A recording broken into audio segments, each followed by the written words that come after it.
अस्सलाम वालेकुम व्यूअर्स, मैं हूं आमिर आफ्ताब और मेरे साथ है मोहम्मद फिरदौस। आज हम बात करेंगे कि वर्ल्ड कप में नाकिस कारकर्दगी जो कि पाकिस्तानी टीम दिखा रही है, क्या उसका जिम्मेदार सिर्फ बाबर आजम है? तो इसके बारे में पूछते हैं फिरदौस भाई से कि ये जो कारकर्दगी है ये सिर्फ बाबर आजम की नाकिस है या कि पूरी टीम इसमें मुलव्वस है? और उसके अलावा जो हमारी कमेटी है, चेयरमैन पीसीबी और उसके अलावा जितनी भी कमेटी, सिलेक्शन कमेटी है, क्या ये रवायात चेंज होंगी कि अगर बाबर आजम साइड लाइन हो गए तो ये सारी कमेटी भी साइड लाइन होगी? इसके बारे में मजीद मालूमात पूछते हैं फिरदौस भाई से। जी फिरदौस भाई। बिस्मिल्लाहिर्रहमानिर्रहीम। तमाम व्यूअर्स को मेरी तरफ से अस्सलाम वालेकुम और उम्मीद करते हैं आप लोग खैरियत से होंगे। जी आमिर भाई, बात करते हैं सबसे पहले कि जिम्मेदारी की, कि जिम्मेदारी किसकी है। जी, ठीक है, सबसे पहले अगर टिक किया जाए तो वो कैप्टन की कैप्टन जिम्मेदारी, की ही जिम्मेदारी होती है। मान गए हम कि भाई कप्तानी नाकिस हुई, बाबर आजम को आप लोग साइड लाइन करने का सोच रहे हैं। जी जी तो चीफ सिलेक्टर साहब ने सत्तू तो नहीं पिया हुआ था जब टीम सिलेक्ट हो रही जी, थी। टीम तो सिलेक्ट उन्होंने की थी। जो चेयरमैन एंड में अनाउंसमेंट बाबर ने आके नहीं की थी, इंजमाम ने आकर इंजमाम साहब ने की थी। ठीक हो गया। उसके अलावा जो चेयरमैन जका अशरफ साहब हैं, जी, वो वहां पर इंडिया क्या, अब मेरे मुंह से कुछ और गलत अल्फाज, वहां पर क्या क्या करने करने गए थे? सही बात है, चेयरमैन थे ना, चेयरमैन उस थे। पर भी जिम्मेदारी आती है। उसके अलावा जितनी मैनेजमेंट है जितनी टीम मैनेजमेंट पाकिस्तान की, अब देख ले। वाइस कप्तान, सीनियर प्लेयर, जी, सब पे जिम्मेदारी आती फिलहाल में है। देखा जाए तो मोहम्मद हफीज ने उस वक्त स्टैंड लिया था। बिल्कुल वो बंदा वाहिद बंदा है जो कि अब सुर्खरू है और वो पूरे मुल्क के सामने कह सकता है कि मैंने इनको कहा था कि ये टीम ना लेके जाओ।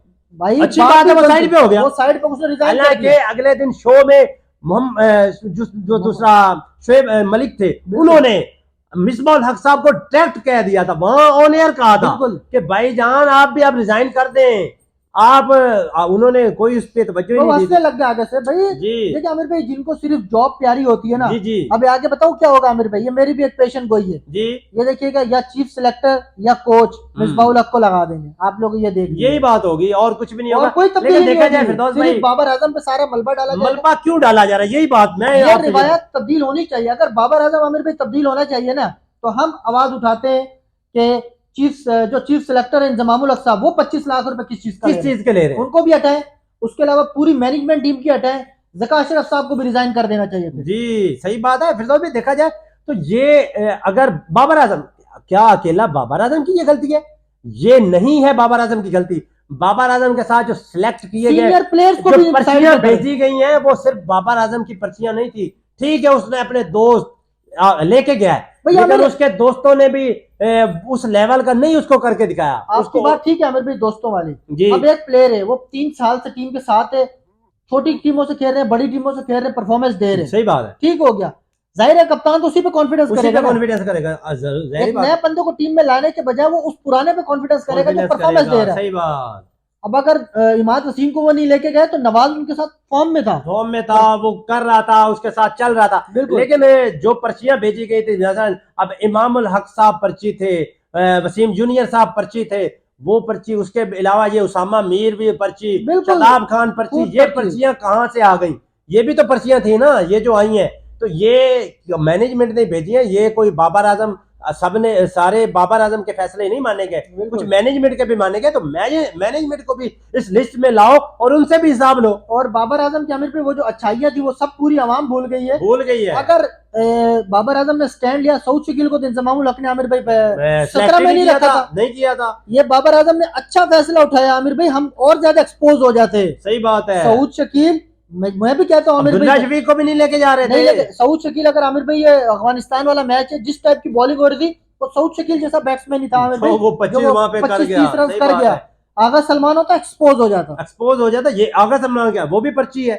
और यार इस तरह के अगर आप पर्चियां वहां भेजोगे, मैनेजमेंट साहब आपको भी आप एहतसाब के दायरे में आएंगे। अभी अब पाकिस्तान की टीम की जिस तरह की परफॉर्मेंस है, जब वो वापस आएंगे ना, आप सबको लाइन में लगा के आपसे एहतसाब होगा। बिल्कुल, अवाम आपसे एहतसाब करेगी। अगर भाई सिंपली बात है, अगर बाबर आजम पे मलबा गिरता है अकेले पे, सही तो ज्यादती है। चीफ सिलेक्टर जका अशरफ साहब, पूरी मैनेजमेंट, इंजमामुल हक साहब, ये सबको साइड पे सब पे, अगर साइड पे करना है तो इन सबको करो। बिल्कुल, इन सबका एहतसाब करो, इन सबको बिठाओ और प्लेयरों से भी पूछो, भाई तुमने क्या किया? तुम 25 लाख 35 लाख 45 लाख किस बात का लेता है? बिल्कुल, ये एक हिसाब होना चाहिए। ये नहीं कि वहां पर जा रहे हैं, अपना एंजॉय कर रहे हैं, मैच खेला, हारा जीता कुछ नहीं। अरे यार, यहाँ पर जो आवाम है, कप्तान तब्दील, हाँ, फिर से शुरू भाई, फिर से ये शुरू हो नहीं गए, होना नया चाहिए। ढंडोरा पीटना शुरू हो जाओगे।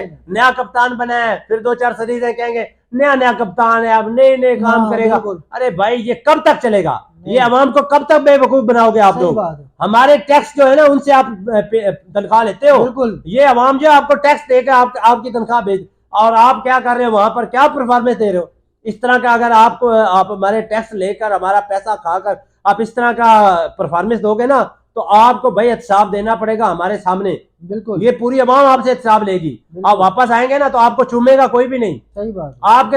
आपके साथ वही हिसाब होगा जो अभी तक चल रहा है मुल्क में, जिस तरह हो रहा है, जो किसी का खाता है ना वो वहां पर दे के जाएगा। बिल्कुल। फिरदौस भाई इसके बारे में मजीद आप अगर कुछ कहना चाहते हैं? बिल्कुल जी आमिर भाई, अगर मैं तो सिंपली एक बात है, अगर बाबर आजम को तब्दील किया जाता है तो सब कुछ तब्दील किया जाना चाहिए, जी। सिर्फ चेहरे नहीं तब्दील होना चाहिए आमिर भाई, सही है, मामलात को भी देखना चाहिए। मामलात को भी वही देखना। आप वाली बात आमिर भाई मैं कंटिन्यू करूंगा कि सिर्फ ऐसे नहीं हो कि भाई अगला को कप्तान आ गया, कोई भी आ जाता है, अली बे या ABC कोई भी आ जाता है सही है, जी, अब वो ऑस्ट्रेलिया से जाके हार जाते उसको हैं। क्राइटेरिया दो भाई, उसको ये दें। काम है, ये तेरा टारगेट है, हाँ। अगर तू पूरा नहीं करता भाई तू फारिग है। तू फारिग है। उसको दो सीरीजें दो, 3 दो, उसको टीम भी लेकिन उसको कॉन्फिडेंस भी दो। कॉन्फिडेंस भी दो ना। 3 सीरीजें दो, कहो भाई तेरे पास 3 सीरीजें हैं, तू परफॉर्म करवा, इनसे बिल्कुल। करवा, ये तू कर सकता है। अगर तू कर सकता है तो मेरे से ले कप्तानी, असल में अगर ना नहीं आमिर कर भाई, सकता तो भाई बैकफुट पे हो जा। असल में सबसे मेन चीज यही है कि बाबर आजम अब स्ट्रांग होते जा रहे थे और बोर्ड थोड़ा सा कमजोर होता जा कमजोर रहा होता जा रहा था। अब सही यही बात। चीजें आमिर भाई ये सब दिखावे के लिए की जा रही हैं, एक्स क्रिकेटर्स को बिठाकर जी और ये आए बाएं शायद, क्योंकि पता है अवाम बाबर आजम के साथ है। जी, बाबर आजम तो किंग है, वो तो रहेगा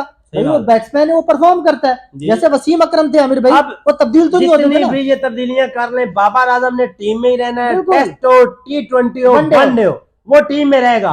अरे भाई ये चेंज हो गए, ये उनके साथ वाले चेंज हो गए। होने भी अगर चाहिए। कप्तान ठीक है, उसको कप्तानी का कोई इतना शौक भी नहीं है, अगर वो कप्तान नहीं भी रहता ना वो बैट्समैन तो है वो भाई। बैट्समैन है, वो खेलेगा, वो इससे ज्यादा खेल के दिखाएगा आपको। लेकिन आमिर भाई जो वहां पर ये जो मस्तियां मजाक करने में लगे हुए ना, बाबर आजम की जी। पीठ पे पीछे छुरा घोप रहे हैं, घोप रहे हैं, वैसे इनके लिए होना- नुकसान है। इनको ये होना चाहिए कि भाई बॉलर्स भी तब्दील हो जाना चाहिए, विकेट कीपर्स भी तब्दील हो जाने चाहिए, बैट्समैन भी तब्दील हो जाना चाहिए। तो बनता है, यंगस्टर्स को भेज दे, बाबर की तो यंगस्टर- जगह पक्की है। उसकी तो फिर भी इन बची है। सबको तब पता चलेगा कि यार हमने बाबर के साथ ज्यादती कर दी। जाती की तो वो वही खेल रहा है और हम बाहर बैठे हैं। तो अब बाबर साहब को भी देखना चाहिए कि मेरे साथ कौन है, और मेरा साथ जो दे नहीं सकता तो मैं उसका साथ क्यों दूं। बिल्कुल सही बात है। तो इसी के साथ अगर आपको हमारी वीडियो अच्छी लगे तो लाइक करें, सब्सक्राइब करें और बेल आइकन दबाना मत भूलिएगा। मिलते हैं अगली वीडियो में।